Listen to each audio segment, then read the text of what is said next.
سعودی عرب کے بریدہ شہر میں منیرہ نامی ایک نیک و صالح خاتون مرنے سے پہلے اپنے زیورات بھائی کے حوالے کیے کہ میری وفات کے بعد ان زیورات کو بیچ کر ایک دکان خرید لیں، پھر اس دکان کو کرائے پر چڑھائیں اور آمدن کو محتاجوں پر خرچ کر دیں۔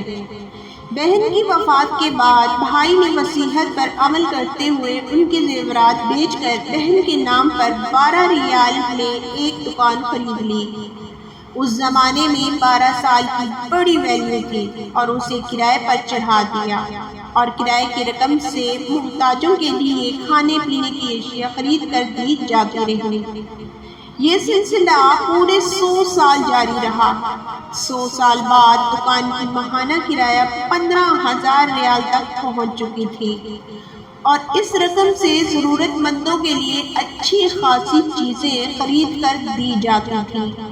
پھر وہ دن آیا کہ سعودی حکومت نے بریدہ کی جامع مسجد میں توسیع کرنے کا فیصلہ کیا اور یہ دکان توسیع کی زرد میں آ رہی تھی۔ چنانچہ حکومت نے 5 لاکھ ریال میں یہ دکان خرید لی۔ دکان کی دیکھ بھال کرنے والے امانت دار شخص نے اس خطیر رقم سے ایک دوسری جگہ ایک پوری عمارت بنا لی جو کہ 4 بڑی دکانوں اور 3 فلیٹس پر مشتمل ہے۔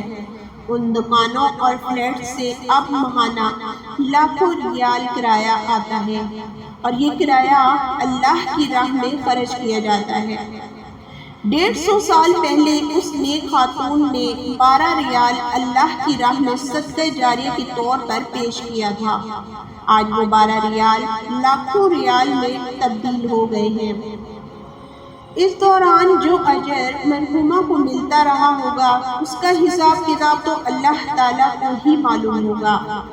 سوچنے کی بات یہ ہے کہ اگر وہ اپنے ان زیورات کو سماج کی روایت اور رسم کے مطابق اپنی بیٹی کو دے دیتی اور بیٹی آگے اپنی بیٹی کو دیتی، پوتی تک پہنچتے پہنچتے یہ زیورات بوسیدہ اور آؤٹ آف فیشن ہوتے، پھر تبدیل ہو جاتے، لیکن اس نیک خاتون نے صدقہ جاریہ کا جو خوبصورت فیصلہ کیا اس کی بدولت 150 سال سے زائد عرصہ ہوا لاکھوں محتاج لوگ اس سے متفق ہو رہے ہیں۔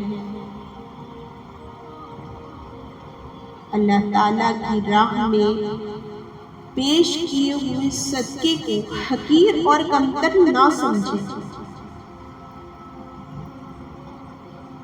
اللہ تعالیٰ صدقات و خیرات میں برکت ڈالتا ہے اور بڑھاتا ہے۔